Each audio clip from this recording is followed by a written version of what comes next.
para grabar? Sí, señor, no hay problema. Listo. Bueno, entonces, no sé si se quieran presentar rápidamente, no importa si no pongan cámara, pero aprovechemos que está Angelita acá para que nos regale una pequeña presentación y lo mismo Yajaira. Muy cortica, de quienes estamos hoy aquí. Gracias. Primero, gracias por la invitación. Sí me parece importante el tema, como tú dices. Yo soy Ángela Cruz, docente, ya hace como 28 años, con experiencia pues con niños, jóvenes, adultos, carrera técnica y, ¿no? Acá a escucharlos en este importante evento. Gracias, Angelita. Bueno, entonces no sé si Yajaira Brillet se quiere presentar rápidamente, no importa que no pongas cámara, pero que nos regales una pequeña introducción de quién eres. Bueno, soy Jaira, soy del municipio de Puerto Boyacá, Boyacá. Soy profesional en comercio exterior y pues actualmente me encuentro viviendo en el municipio de Río Negro y me encanta todo lo que tiene que ver con la danza y me parece muy importante pues como el tema que vamos a abordar, que es como el derecho a la comunicación, me parece supremamente interesante.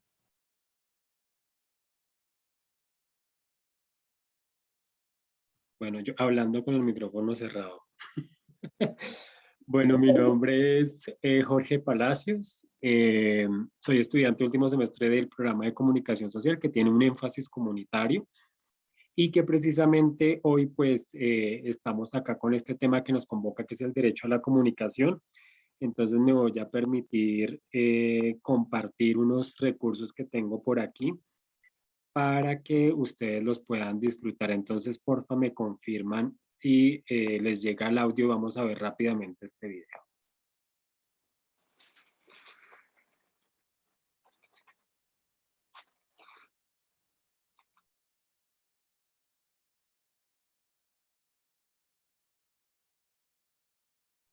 A mí no. El audio no se escucha. ¿No se está escuchando? No, Jorge. Bueno, denme un segundito, ya revisamos qué podría ser.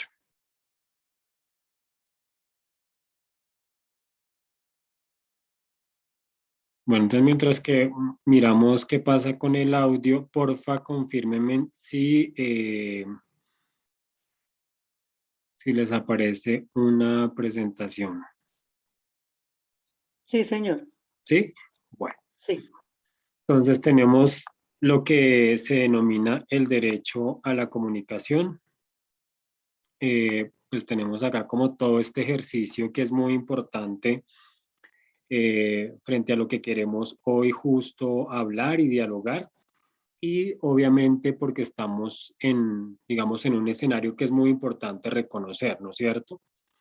Aquí, digamos que tenemos todo este ejercicio de qué pensamos cuando hablamos sobre el derecho a la comunicación. Como ustedes bien saben, existen medios que controlan las audiencias, ya sea televisión, radio e internet, en los cuales ellos de alguna manera inciden o modelan estas tendencias en términos de la información y la comunicación. Aquí un poco lo interesante es pensarse que todo este espacio y este ámbito comunicativo pues está regulado por unas frecuencias y unos espacios que el Estado cede a los operadores, pero que también deja unas franjas a los espacios y a las comunidades independientes que requieren comunicarse, como es el caso de las personas que encontramos en ruralidad con las emisoras indígenas o o con la televisión comunitaria.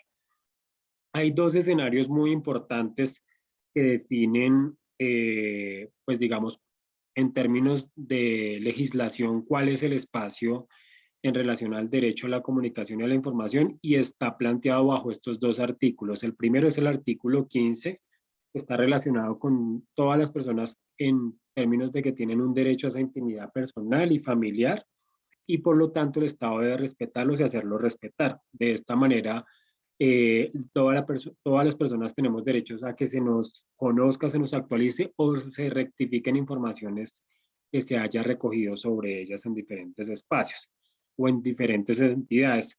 Casos puntuales cuando, no sé si han visto ustedes que han pasado algunas problemáticas de periodistas o de personas que se señalan y que resulta que no eran las personas a las cuales se les achacaban ciertos hechos o acciones. Entonces, este artículo un poco permite eso, ¿no? Esa intimidad personal, y un poco pues porque aquí nos blindamos de todas las informaciones que están compartiendo las demás personas. Y tenemos el artículo 20 que habla sobre que se le debe garantizar a toda la persona la libertad de difundir su pensamiento y opiniones, que creo que es como el artículo más importante en términos que cada uno de nosotros puede expresar o transmitir sus pensamientos, sus ideas, sus nociones sobre algún tema, siempre intentando no sobrepasar el límite de esos otros derechos, que es afectar la honra o afectar el buen nombre de otra persona. Aquí tenemos una resolución que es muy importante, que es la resolución 415 del 2010. Es una resolución que de alguna manera regula la libertad de expresión y todo lo que tiene que ver con esas garantías constitucionales que contribuyen un poco a la cultura de los valores esenciales de nuestra, digamos, de nuestra nacionalidad. Y tenemos unos principios en los cuales se les dice tanto a los medios como a nosotros como ciudadanos que se debe garantizar siempre un pluralismo en la difusión y en la información y las opiniones. ¿Esto qué quiere decir? Que todos, si pedimos una información a un ente gubernamental, a un espacio, pues debe ser enviada, porque pues con esa información las personas o los ciudadanos toman sus decisiones, ¿no es cierto? De alguna manera se debe hacer efectiva esa responsabilidad social de la información, es decir, de qué manera uno asegura que esa información sea veraz, ¿no es cierto? Y que vaya en vía siempre de esos derechos y esas garantías fundamentales de las personas. También se habla de ejercer los derechos de rectificación y réplica.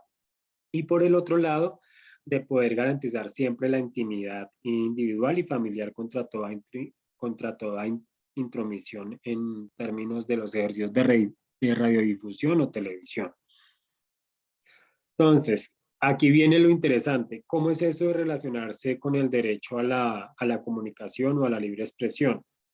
Entonces, tenemos el primero, que ese derecho a la comunicación es un espacio en donde yo me permito interrelacionarme con el otro, con la otra, ¿no es cierto? En diferentes contextos, escenarios, a través de diferentes espacios o medios o canales que actualmente lo hacemos, como es el tema de las redes sociales, el tema de la televisión, el tema de la radio, pues porque por medio de estos espacios, ¿qué hacemos? Pues intercambiar opiniones, información, ideas, y de esta manera todos nos construimos. Por ahí dice el dicho que todos somos relatos de otros relatos que se han venido construyendo a lo largo de la historia.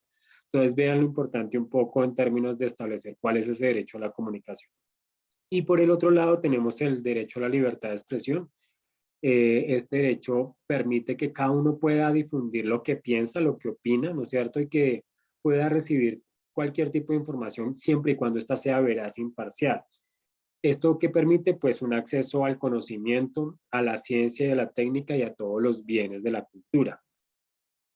Entonces, digamos, entendido este espacio, aquí viene un ejercicio bien interesante que yo quiero que ustedes me ayuden un poco a mirar de qué manera lo despejamos. Entonces, vamos a hablar de un caso de vulneración de un derecho de una persona para que revisemos, para que estén muy atentos y ahorita miramos cómo lo resolvemos. Entonces dice aquí, la joven Alicia Payares es una estudiante del último semestre de psicología de la Universidad Nacional Abierta a Distancia, y resulta que ella colocó una tutela en el juzgado 17 de la ciudad de Bogotá para amparar sus derechos fundamentales a su dignidad humana, a la intimidad personal y a la familiar. También para procurar su buen nombre, la honra y el debido proceso. Y le solicita a las entidades demandadas eliminar los videos y registros de una noticia titulada de estudiantes a vándalos y delincuentes en el marco de la protesta social, y que aparece mencionada en las entradillas y el cuerpo de la noticia.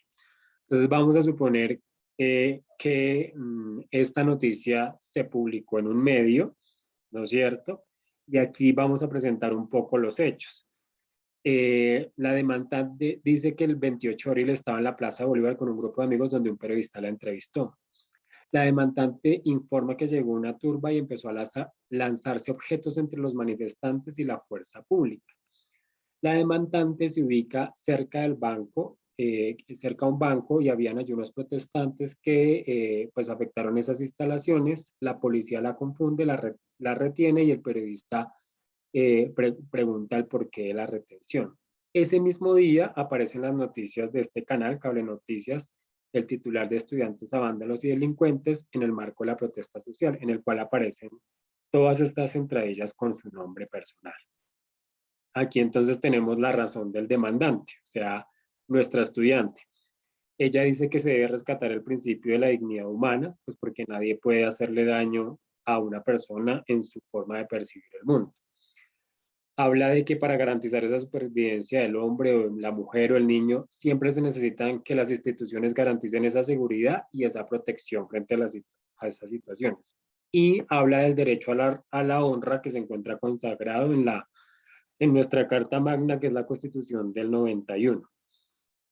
Y por el otro lado, tenemos la razón del demandado. Entonces, el demandado, que en este caso es Cable Noticias, dice que, pues que él actuó bajo el derecho a la libertad de expresión y que eso pues está permitido por la democracia, pues porque somos un Estado social de derecho, y de alguna manera él lo que está haciendo es activando un espacio para que todos los ciudadanos participen y tengan la garantía de manifestar sus pensamientos e ideas. Y por el otro lado, dicen que el noticiero Cable Noticias actuó de buena fe en un caso en que la presunta acción no es punible. Entonces, por lo tanto, nos enuncia este lugar, que es bien interesante en particular. Entonces, no sé, colegas, frente a todo eso, no sé ustedes qué piensan, si está bien que la persona, que la demandante tiene la razón o Cable Noticias tiene la razón. ¿Qué pensarían? ¿Ustedes cómo,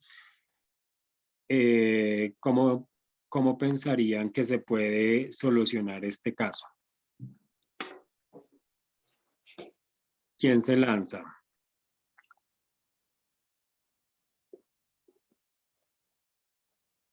Pues yo no sabría decir quién tiene la razón o no, porque si tenemos en cuenta lo que cuando tú iniciaste la, la presentación del tema, pues la Constitución y la otra parte de legislación que tú muestras, pues tendrían los dos razones, ¿no? Ujú, Entonces, así es. como siempre, pues la ley es muy contradictoria. La chica, y no solo la chica, sino los jóvenes, este año que fueron tan terriblemente masacrados eh, y tan injustamente juzgados, ellos tienen la razón y además que han dado un ejemplo Ujú, a Colombia y al mundo de que aquí hay problemas y que se están negando a través de los años y que por el hecho de ellos hacerse invisibles con toda la verdad que hay, han sido juzgados de esa manera. Y no solo juzgados, sino que han sido violentados, han sido desaparecidos, han sido victimizados y el noticiero pues también tendría la culpa en el hecho de que él está divulgando esa situación. Entonces ujú, yo no habría que entrar a mirar más la situación de legalización del noticiero, porque también es cierto que ellos cumplen con algunas normatividades del gobierno, ¿no? No solo de la Constitución. Entonces tocaría mirar también esa otra parte de si de verdad quería dar a conocer la noticia, por qué la tituló de esa manera. Pudo ujú, haber sido no neutral, porque para mí la palabra neutral no aporta nada, como que me hago cómplice de eso. O se es sí, o se es no, o se es negro, o se es blanco, pero es que esa parte neutral no aporta. A mí me haría sentir culpable de alguna cosa, ujú. porque como que a ti te están juzgando y me preguntan, a ver, Ángela, ¿qué opinas de lo que le están aquí juzgando a Jorge? No, pues allá ustedes, no, así yo no esté de acuerdo o esté de acuerdo, pues debo poner mi posición clara. Pero es que esa parte neutral no. Entonces mirar también el noticiero, ¿por qué no tituló la noticia de otra manera, sin involucrar tan directamente a esos estudiantes, a esos jóvenes? Claro que sí. Entonces, bueno, ahí tenemos un primer lugar que nos enuncia Ángela, que es muy importante. No sé, Yajaira, cómo ve un caso de estos o cómo actuarías o a quién le darías, en qué lugar te ubicarías, cómo lo sientes tú. Lo que pasa es que no es en qué lugar me ubico, sino como, bueno, hay que mirar que sí, o sea, los dos tienen dos puntos de vista muy diferentes, ¿cierto? Pero entonces ahí hay que irnos a ver que sí, es verdad lo que dice la chica, ella no estaba en sus manifestaciones, ni estaba haciendo violencia, ni nada de eso, sino que al revés, ella fue violentada. Pero entonces, el caso es por qué el periodista lo tomó en ese, tituló esa noticia de esa forma. Y yo me voy, es más que todo como por el hecho de que la comunicación aquí en Colombia está supremamente manipulada por el poder. O sea, ahí es, a eso es a donde vamos, que en Colombia ni los comunicadores sociales ni los periodistas pueden ser libres de expresión porque siempre van a tener alguna limitación o alguna barrera que no los va a dejar completar la noticia como se supone que es. Entonces yo digo que más que todo el periodista no fue el periodista el que tomó la decisión de titular esas noticias así, sino que fue el mando superior del periodista y por tal razón le tocó, digo yo, pues poniéndome en el caso del periodista, que le tocó obligado poner ese título o si no lo echaba. Y ahí es a donde entra como que otro espacio o otro ámbito de la vida, porque mucha gente prefiere ser manipulado de tal forma con el fin de que, ay, no, es que si me echan me quedo sin qué hacer, me quedo sin el trabajo y con qué como y con qué pago. Y es verdad, muchas de las personas prefieren hacer caso a lo que dicen sus superiores, así no estén de acuerdo, y no quedarse en sin trabajo, dado el caso, pues a la calle. Entonces, yo digo que es más que todo como de pronto verlo por ese lado, que quién fue el que realmente tomó la decisión de llamar esa noticia así, si fue realmente el periodista o su superior. Claro que sí. Entonces ahí hay dos elementos muy importantes y es un poco cómo, digamos, de qué manera nos ubicamos en este ejercicio, ¿no es cierto? Entonces aquí hay otro elemento bien importante y es por qué es importante entonces democratizar ese acceso de alguna manera a la información, ¿no es cierto? En términos de poder como garantizar un espacio que permita otros lugares o que permita de alguna manera reconocer cuál es un poco la manera de entrar a trabajar o a reconocer todas esas dinámicas que se vienen presentando en este ejercicio. Y aquí obviamente me gustaría resaltar como algunos elementos que son muy, muy importantes en términos, eh, digamos, de reconocer cuál podría ser una posible salida. Pues no sé si aquí están mirando mi pantalla de nuevo, si les aparece otra presentación que se titula Sí, Acción señor. Social para la Comunicación. Entonces, miren lo importante que decía Yajaira, que también nos lo ratificaba nuestra compañera Ángela, que la comunicación no es solo un espacio de instrumentalización de la información, que es lo que nos decía Yajaira, ¿no? Cómo los poderes entran y de alguna manera empieza ese ejercicio de poderes y uno queda un poco como en la mitad y uno empieza a tomar decisiones de acuerdo a la información o como le plantean esa información. Y porque es importante, digamos, que la academia cumpla un papel importante en ese relacionamiento con las comunidades. También es un espacio que permite que las mismas comunidades se transformen y se visualicen, ¿no es cierto? Y que se puedan mostrar desde sus diferentes concepciones o nociones. Y por el otro lado, pues se habla entonces de que necesitamos democratizar ese derecho a la comunicación. Entonces ustedes dirán, bueno, pero ¿cómo hacemos esa democratización de ese derecho a la comunicación?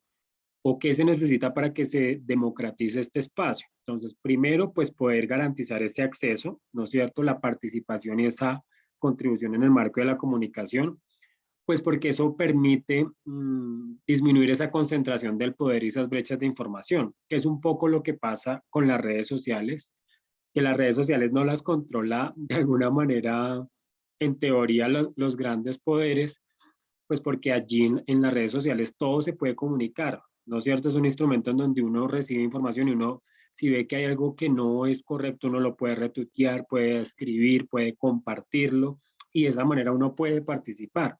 En el caso de la televisión y la radio es mucho más complejo, ¿no es cierto? Es mucho más reducido, pero digamos que hay mecanismos que de alguna manera permiten o regulan esos espacios. Entonces creo que allí ustedes pueden encontrar acá eh, dos como grandes espacios. Uno, que lo que tiene que ver con las funciones y los alcances en temas de regulación, que es todo lo que nos permite perdón que se me fue, todo lo que el Estado, digamos, tiene que garantizar y es de qué manera el Estado impulsa las audiencias para que haya un consenso sobre la calidad y los principios y los objetivos de la comunicación. Entonces, yo no sé si ustedes se acuerdan que hace años salía en la televisión como unas franjas, como que esta es la franja para los niños, luego para los adultos. Había como unos espacios donde se tenía todo el marco de los contenidos, o sea, si era algo muy fuerte o muy complejo, de alguna manera como que se revisaba muy bien. Y por el otro lado está todo el tema de desregularizar la comunicación. Entonces, en este caso, quiere decir que hay como una mayor libertad en la legislación, pero al igual todavía hay muchos sesgos en términos de los particulares, los espacios o los operadores que regulan todos nuestros contenidos. Por el otro lado, pues digamos, ¿qué tenemos para poder garantizar esa libertad de expresión? Pues tenemos algunos mecanismos o espacios como la Defensoría de los Televidentes, esos espacios para que las audiencias puedan participar, ¿no es cierto? Y desde allí poder como orientar cuáles son esos espacios de la información para establecer otros consensos. Y por el otro lado, pues reconocer cuáles son las necesidades de información que tenemos todos y mirar de qué manera seguimos trabajando en este fortalecimiento como sujetos de derechos. Eso, digamos, como un primer elemento o herramienta que nos permite viajar hacia el caso que estamos resolviendo. Y resulta que cuando vemos este caso, pues se presenta algo que se llama una colisión entre derechos, ¿no es cierto? ¿Cuál de los dos espacios deberíamos contemplar? Pues porque por un lado estamos afectándole la honra a estas personas, ¿no es cierto?, a la cual le generan la noticia, están afectando su intimidad, su buen nombre, y por el otro lado está el medio que dice, no, pues eso es libertad de expresión, eso es, a mí no me pueden censurar, yo puedo decir lo que yo quiera. Entonces resulta que en términos de esa colisión, pues sí hay un derecho principal que siempre prima y es el derecho a la dignidad humana. El derecho que, es decir, yo si emito cualquier juicio, yo tengo que tener siempre cuidado de no afectar la buena moral o el buen nombre de esa persona. Y en este caso, pues, el medio más allá de esa corriente política, más allá de los lineamientos que tenga el canal, sí afectó o generó una afectación en términos de la estudiante que vio vulnerados sus derechos porque por hechos confusos pues le asignaron un espacio o un calificativo en el que ella digamos no estaba incluida. Entonces, ese es como un primer lugar, o sea que ahí de pronto tendríamos una primera herramienta para decir, venga, para poder resolver este caso es muy importante o necesario generar, ¿no es cierto?, o priorizar cuáles son los derechos más fundamentales. Entonces ahí está pues el derecho al buen nombre, a la honra, al debido proceso, porque el medio de alguna manera debió verificar esa información, ¿no es cierto?, para poderla emitir. Porque por allá dice un principio en esa resolución 415 que dice la información que yo suministre debe ser veraz, confiable, ¿no es cierto? Y deberá tener como todas estas connotaciones. es un poco para despejar el panorama.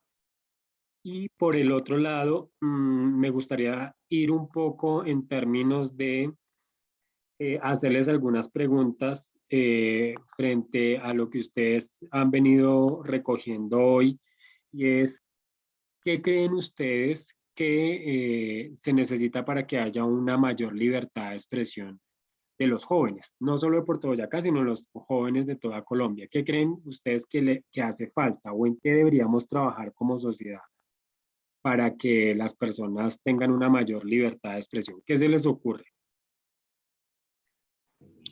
Pues, Reconocer, bueno, no, sigue Angelita. ay, Dale, gracias. Angelita. Gracias. Reconocer que ese joven, y no solo ese joven, sino que todos tenemos derecho de dar a conocer, aunque perdónenme la redundancia, dar a conocer nuestro sentir, nuestro Ujú. saber en una situación. Reconocerlo es importante, porque es que se ha negado Sí, muchísimo. La ventaja de la que tú hablas de los medios de comunicación hoy en día, que los jóvenes son, pero un as en eso, ha hecho sí. que esto sea posibilitado. Y por eso los gobiernos tienen temor y están asustados, porque es que ustedes como manejan eso tan bien y tan continuamente, a ellos los tiene asustados. Porque es que ya no es que se calle porque yo digo o porque yo soy mayor, no, es que ya el joven conoce sus derechos y el joven maneja estos medios que son, pues ya aquí en Tocancipá pasa algo gravísimo o no grave, pero eso ya se multiplica en cuestión de segundos. Entonces, tienen, tienen los gobiernos que aceptar que ese derecho ya es conocido y se lo están tomando en serio. Bueno, ahí planteas algo muy interesante, y es que hay un espacio de reconocimiento, y por el otro lado, los jóvenes tienen como más conciencia frente a sus derechos, ¿no es cierto? De alguna manera como que tienen un nivel de apropiación mucho más amplio. No sé, Yajaira, ¿qué piensa que deberíamos tener o en qué deberíamos trabajar para tener una mayor libertad de expresión? En primera instancia, sí es verdad lo que dice pues Angelita, que el poder o los políticos piensan que los jóvenes de hoy en día no se dan cuenta o no leen lo que es la Constitución o no saben cuáles son sus derechos, pero ellos están muy equivocados de eso, porque hoy en día nosotros los jóvenes estamos más conscientes de todos los derechos que cada uno de nosotros tenemos. Entonces, para mí, en primera instancia, lo que hay que hacer es que dejen de censurar a los jóvenes que dicen la verdad, y no solamente a los jóvenes, sino también a muchos periodistas que uno de vez en cuando ve por ahí y se dedican únicamente como a revelar la verdad de las cosas, a decir cómo son las cosas sin pelos en la lengua, y lo primero que hacen es, no, pum, censurarlos porque es que estos están abriendo los ojos a las personas. No, ellos no son los que están abriendo los ojos a las personas ya tienen los ojos abiertos por todas las situaciones que se están viviendo en Colombia. Entonces Ujú. es como dejar de censurar a esas personas que lo único que quieren es soltar toda la verdad de lo que se está haciendo. Entonces, ese derecho a la comunicación siempre ha sido muy vulnerado, o a mi pensar siempre ha sido muy vulnerado por esa sencilla razón, que siempre censuran a las personas que están contando la verdad. Bueno, ve. Entonces aquí ustedes resaltan como unos espacios bien interesantes, ¿no es cierto? Ese reconocimiento, darle esos espacios a los jóvenes para que se expresen. Los jóvenes conocen a más ahora sus derechos, son más conscientes como de su rol, ¿no es cierto? Como ciudadanos. Eh, Generar espacios para que no haya censura, ¿no es cierto? Y la manera en que se puede seguir mitigando estos espacios. Frente a los medios y frente a la problemática que tuvimos en donde planteamos como esta colisión de derechos, ¿no es cierto? Y para ir cerrando este espacio de diálogo, ¿ustedes qué piensan que cómo podemos seguir empoderando a los jóvenes frente a los medios tradicionales, redes sociales? ¿Qué se les ocurre que puede funcionar o cómo seguir fortaleciendo este ejercicio con los jóvenes? ¿Qué creen ustedes que le hace falta a los jóvenes para que se empoderen y tengan un espacio aún más crítico frente a los medios.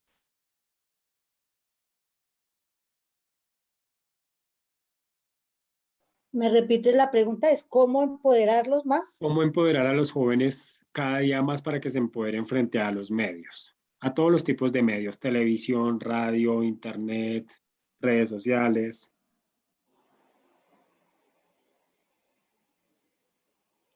La educación. La educación es primordial y desafortunadamente pues esta época de pandemia que nos mantuvo encerrados casi año y medio pues para los procesos educativos de comunicación verdadera de la realidad, de la verdad, fue gravísimo porque la educación fue en retroceso. Puede que los jóvenes manejen muy bien los medios de comunicación, pero la verdad de lo que está sucediendo falta conocerlo. Entonces, la educación y exigirles que es primordial que ellos conozcan las realidades de su entorno, de su territorio y asimismo la nacional y pues obviamente las internacionales. Es exigirles, empoderarlos a ellos de diferentes maneras para que no se queden solo con lo del territorio y ojalá que esos liderazgos que están llevando a cabo los jóvenes no vaya a ser para que dentro de ellos vaya a haber choques de pronto de celos, no sé si la palabra sea celos, pero que se respete ese liderazgo de esos jóvenes y que en vez de irse en unos contra otros, eh, puedan ojalá lograr un espacio de diálogo para que haya entendimiento, porque en el momento que el gobierno o los entes de gobierno vean que están divididos o que pueden llegar a hacer división, ellos saben cómo manejar. Dividir es perder. Entonces, que ellos tengan la capacidad de, de, de entender seguramente diferencias porque las van a ver, pero que esas diferencias no los aparten de la realidad, porque ustedes han logrado mucho. Gracias, Angelita. Entonces, mira todo lo interesante que nos planteas en términos de este ejercicio de seguir empoderando a los jóvenes. No sé ya, Jaira, qué piensa de este escenario de empoderamiento para los jóvenes. Pues de empoderamiento, sí, en gran parte la educación, eso sí es verdad, porque hoy en día muchos de los jóvenes piensan que la educación no sirve para nada, cuando en realidad sí lo es. Pero más que la educación es como fomentarles la lectura en temas que realmente sean necesarios para la vida, como las finanzas, como las políticas, porque a pesar de que mucho de la gente no tome bandos políticos, el saber de política es supremamente importante. Entonces, como fomentar lecturas, el amor por la lectura, el amor por estas cosas, es supremamente importante para tener un empoderamiento mayor a las cosas. Claro que sí. Creo que ese es parte del ejercicio que venimos haciendo, de la lectura, darles las herramientas, los mecanismos, ¿no es cierto?, en términos educativos, en términos de generar espacios. Yo soy artista y también siento que tiene que haber más arte para los jóvenes, porque el arte permite eso, cultivar sensibilidades, permite que cada quien se fortalezca en su ejercicio cotidiano.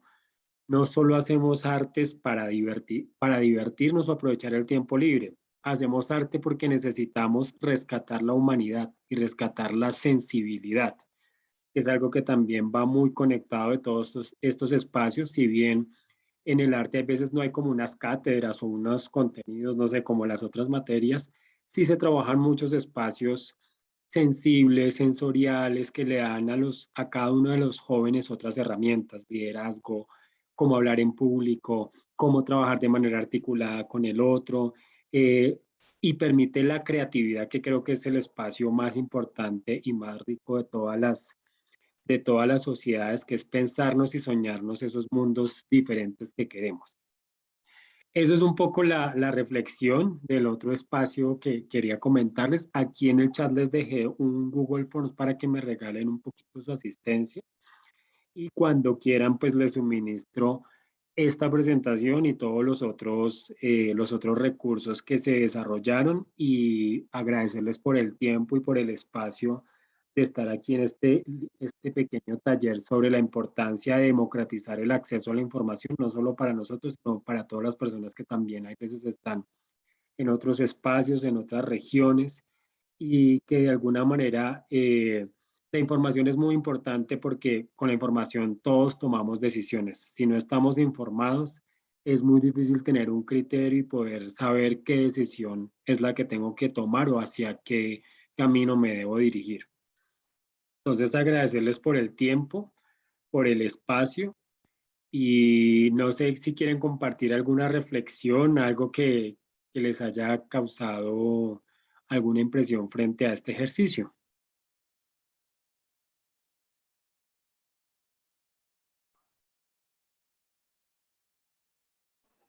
No, importante que hayas recordado lo del arte, eso no tiene discusión y las obras que se han hecho escritas en la pared, en los diferentes escenarios, en el Centro Nacional de Memoria Histórica que ahorita están llevando a cabo tantas actividades con tantas personas que tuvieron que ver con esta situación de violencia. Es indudable que el arte tiene una gran relevancia. Gracias por recordarnos, gracias por la invitación y pues aquí atenta si me necesita. Gracias, Angelita. Entonces, no sé, ya Jaira, ¿qué nos quieres regalar frente a este ejercicio? No, pues la verdad fue un ejercicio muy importante para la vida de nosotros porque es como ir más allá de las cosas y saber realmente lo que es, pues como todo lo que abarca lo de la comunicación social y todo lo que abarca pues el derecho a la comunicación. Y sí, es verdad lo que tú decías, el arte es algo supremamente importante para la sociedad, no solamente por diversión, sino también como por aprendizaje además de las cosas. Y Ujú. nada, pues muchas gracias por la invitación a este momentico tan divertido. Ahí tejimos la palabra un ratico. Agradecerles por su tiempo y por sacarme un espacio en sus agendas. Entonces les agradezco mucho, les recomiendo que me colaboren ahí con la asistencia. Pide un permiso. ¿Te pide permiso? Déjame a ver, ya te la modifico y te la envío. Listo. ¿Listo? Listo. También me Vale, pidió permiso. colegas. Un abrazo grandote y saludos para Igual. todos allá en Gracias. Puerto y en las regiones. Sí, Gracias. Dios lo bendiga, gracias. Bueno, bueno, chao pues. Buena tarde. No, pues.